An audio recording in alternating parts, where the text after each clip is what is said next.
No, I'm just hitting you with dupe block, bro. Try attacking anything. Pretty okay. I'll set 2 cards. I'll just pass it over to you, dude. Go ahead. All right, swap in hand.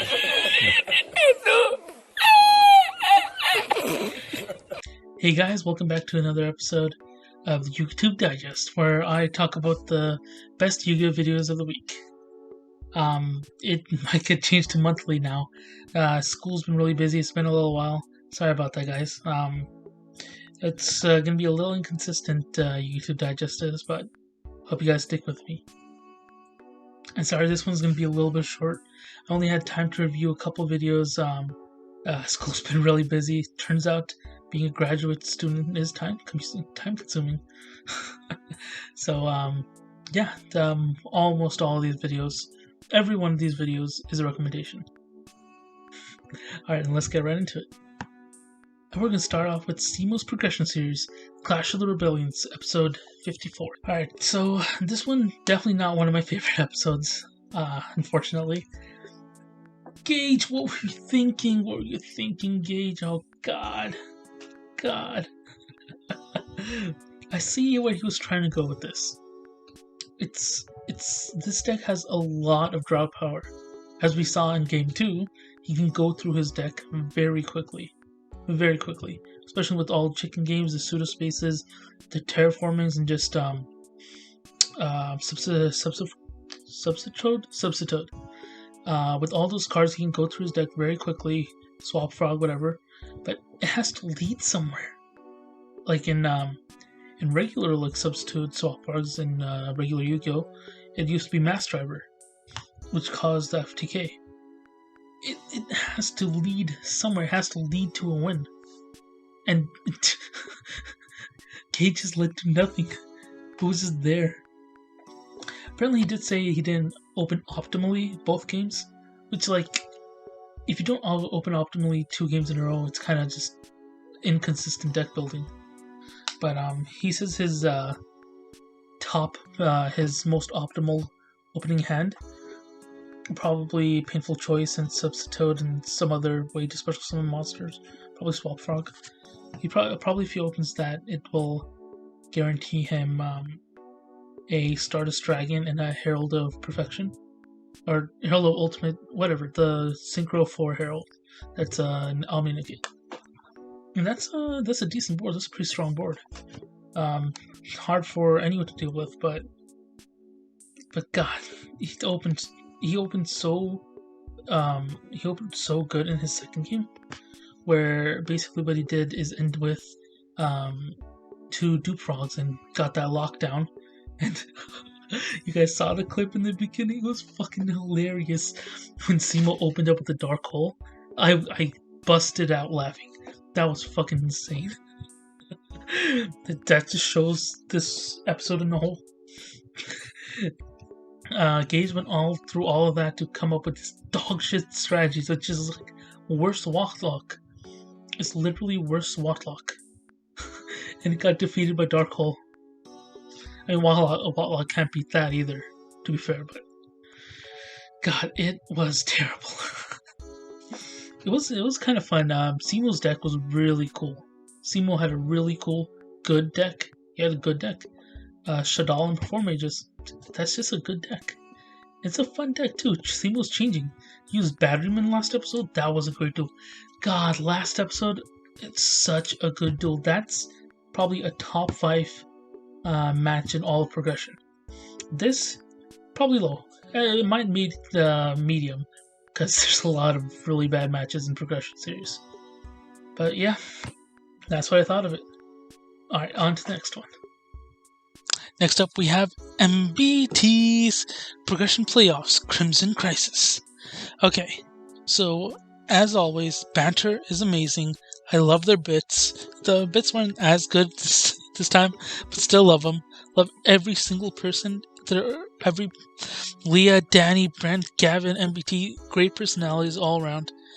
They work together so well. You can tell their friend group, and apparently Gavin and Brent are brothers. Ooh, a little backstory being dropped. Ooh. But yeah, love their banter as always. I did have 2 points that I wanted to stress this episode. First off, MBT was robbed Danny keeps on going back on his moves. If he let Krebons die, he would have lost. MBT won right then. MBT robbed. MBT robbed. No, I'm just kidding. Or am I? MBT got robbed. No, I'm kidding. Okay, one thing. The second thing is that Leah playing Mortronics was the best to see. That deck is busted. This is why I love limited formats. Because a deck like Mortronics, which was one of my favorite decks since like forever, and it's good. It's good. It's actually good. Praise the Lord, it's good. That's so amazing to see. But I was rooting for her the whole time.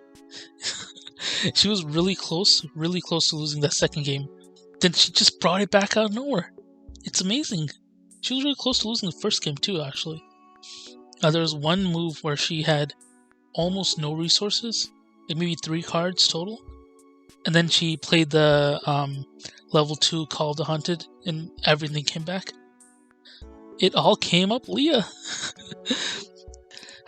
Our Season 2 champion, she's going to win Season 3 too? Stay tuned to find out. Check it out. Great episode this week. And next up we have Yugioh Everything, My Hopes for Cross Duel. Just this month we've got, I think this week too, we got so much information about Yu-Gi-Oh games in the future. I hoped there would be something about the Yu-Gi-Oh anime. There wasn't, but there was a lot of new information, like Master World. That I'm so excited for that. There's also Arc V coming to Duel Links. There's something else too, and then Cross Duel, which is only slightly hinted at.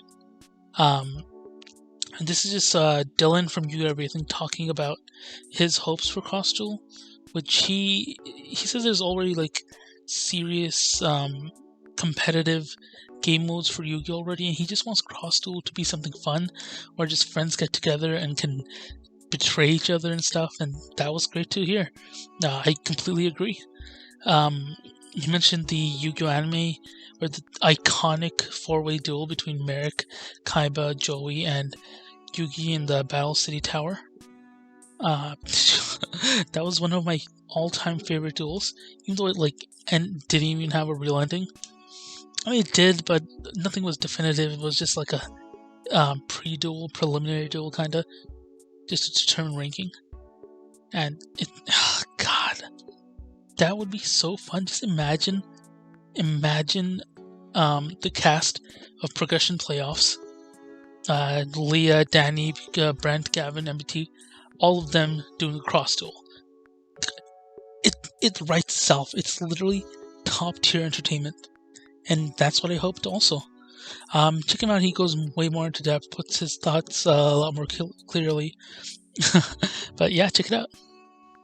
And next up we have Ruggles, Sealed Only 1v1, episode 18. We've done it, guys. We've done it. Mario has gotten Dragon Link. He bought the Rocket Structure deck, and it's literally Dragon Link now. It's literally Dragon Link. Literally, the Light Swords are the worst part of the deck. Although that's been like that for a while now. It's actually Dragon Link. He has all the Rocket Synchron plays and stuff. It's the Rocket Charger, all those plays. It's actually insane. It's literally Dragon Link. But a little worse because he has Light Swords in it. But yeah, it's apparently it's really inconsistent though, because he opened kind of bad 2 games in a row. 2 games in a row, his opening play was just like Set a Monster or something. I think game 3 it was Crystron, Halky Firebrax, but no, I think that was game 1. Yeah, game 1 was Crystron, Halky Firebrax, and then he just got OTK'd. It's progressed to like actual like Cyber Dragon and Dragon Link decks, where it's just usually 1 turn OTKs. Game 2, Mario had his like 30 piece combo that literally lasted, I think, half the total dueling time. It was crazy. But yeah, he basically set up a board that there's no way Ruggles could have beat. He had Borolo Savage Dragon, Apollosa, and like someone else too. Like 7 negates or something. It's insane. And then game 3 though. Oof. I feel like Ash has won Mario more games than looks like Cyber Dragons have, because what's it called? Mario immediately got ashed, and then he had no play left. And then next turn, Ruggles opened up pretty consistently, because that's what Cyber Dragons are known for. They're known for their OTKs, and there's consistency. And it is consistent. He just OTK'd. That's it. But I'm so glad that they're going to do first to 6 or best of 6? Best of 6 for the finals. There's actual chance to tie. I don't know, I just feel like a tying scenario would be so cool. It'd be so representative. But as long as they don't break too often, and that's why they're doing 6 games, so they don't. So even if they break, they have like 5 other games to bring it back. I'm really excited about that. Oh, the series is coming to an end. I love this series. I love watching it every week, or every other week, whenever it comes out. I'm just so excited to watch every time. Yeah, check it out. It's almost over. Catch it before the finale. Alright, and finally, we have the best episode of the week. We have the Chaos Draft Season 2 with the Hardleg and MBT. Chaos Draft Season 1 was literally one of my favorite series on Yugioh. It's amazing. It's so fun. It's so fun. And MBT as the Season 2 host, it's amazing. I love MBT. I love Hardleg.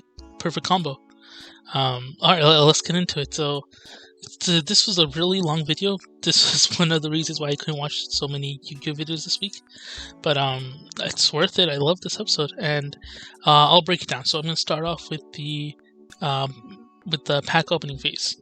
So some things I had to mention about that was I can't believe Hardleg chose Spirit Reaper over Trap Dust Shoot. Like, it's Trap Dust Shoot. But I guess it is Spirit Reaper. That's a hard one. That's really a hard one. But he didn't even acknowledge Trap Dust Shoot. I feel like he didn't even see it.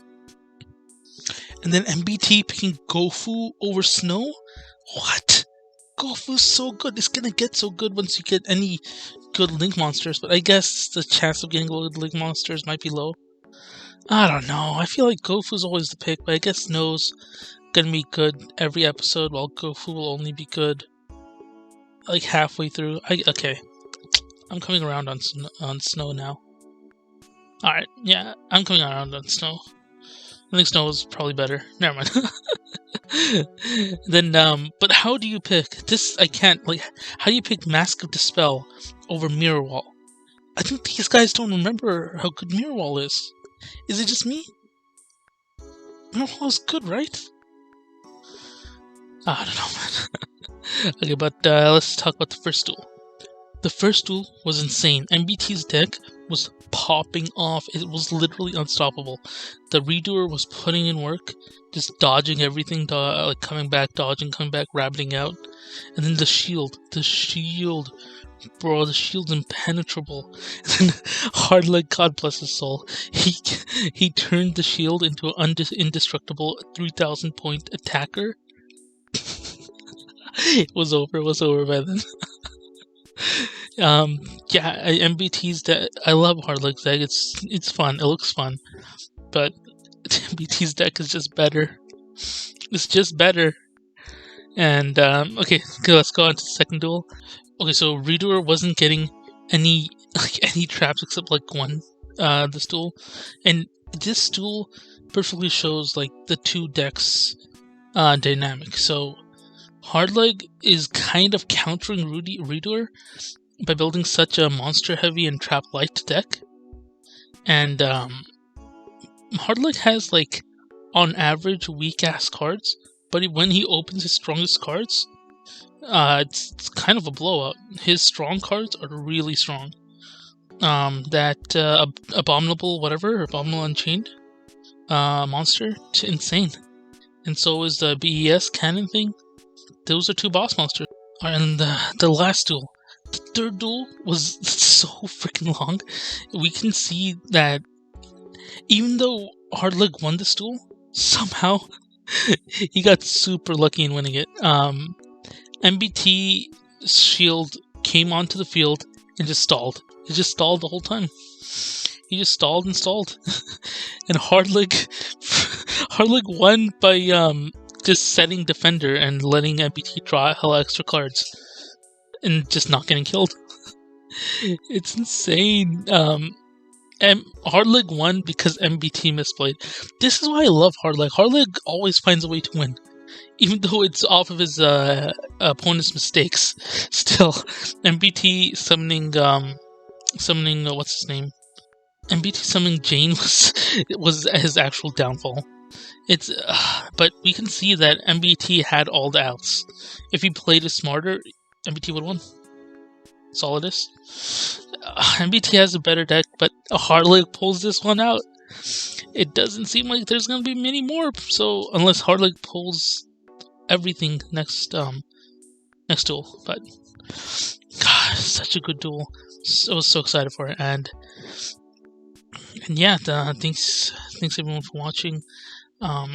This might turn into a monthly series, just because I don't have very much time right now. But I'll let you guys know. Yeah, thank you.